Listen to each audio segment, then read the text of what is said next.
የሞባይል ስልክ ቢኖረውም እኔ ግን የቤቴን ስልክ ቁጥር ሰጠሁት።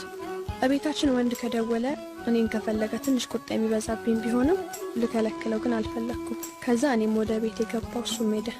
ከዛ በኋላ ሐሳቤ ሁሉ እሱ ሆነ። ለራሴም ግራ ገባኝ። በቃ ነግቶ እስካገኘው ቸኮልኩ።